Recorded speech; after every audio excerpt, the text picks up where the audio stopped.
Well, we're going to discuss this further. Sir Ivor Roberts joins us now, and he is a former diplomat and UK counter-terrorism chief. He's also a senior advisor to the Counter-Terrorism Project, a New York-based think tank. Thank you for joining us on BBC News this morning. First off, I don't know if you heard the interview with on Radio 4 this morning. What do you make of today's terrorism threats? Well, I think we're back where we were 20 years ago, if not worse. I think the whole idea of the expedition to Afghanistan was to stop terrorism in its tracks.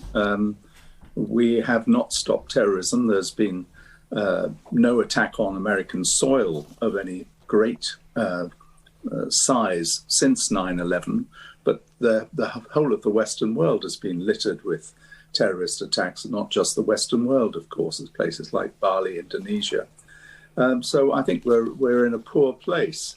The Taliban victory, as they see it over the West and over the Americans in particular, has given a huge boost to terrorist groups, whether in the region itself, but also in places like Nigeria, Boko Haram, Al-Shabaab in East Africa, and who knows how many sleeper Al-Qaeda cells there are in Western Europe, for instance. We simply don't know. The threat is very real. So what do you make of the Taliban's claim that they don't want to support terrorism? Look, I think the credibility of the Taliban is virtually zero. I don't believe a word they say. Their words have already been undermined by their actions. The idea of an inclusive government has been proved to be a joke. They've resurrected a ministry of virtue and vice and cancelled a ministry of women's affairs. There's not a woman remotely in any senior position. And the Minister of the Interior, the Home Secretary, if you like, is a wanted terrorist with a bounty on his head and with strong links to Al-Qaeda.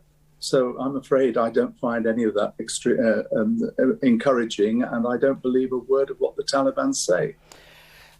Sir Ken McCallum said that we need to reframe this conversation about it being a war on terror. He says we shouldn't say that, we shouldn't describe it as a war.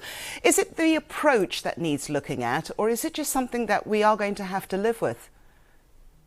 Well, I think terrorism has been with us for decades. Political inspired terrorism goes back a very long way. I think it will never go away.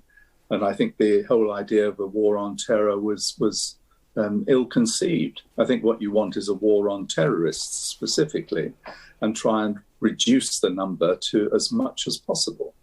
One of the immediate effects of the invasion of Afghanistan was to do that temporarily, but a lot of Al-Qaeda operatives simply drifted into Pakistan. And the Pakistani role in all this has been duplicitous, to put it generously. What do you make then of the relationship between the US and the UK? Is that now sort of a turning point? Well, I think it's very sad. When I look back to 20 years ago, when I was watching 9/11, when I was ambassador in Dublin, I felt a tremendous sense of sympathy and support for the American people who were suffering in one day what we in Britain had suffered over 30 years of the IRA terrorist campaign. And I think throughout the Western world, there was great sympathy and support for the Americans. And indeed, that was shown in support in practical terms for the invasion of Afghanistan.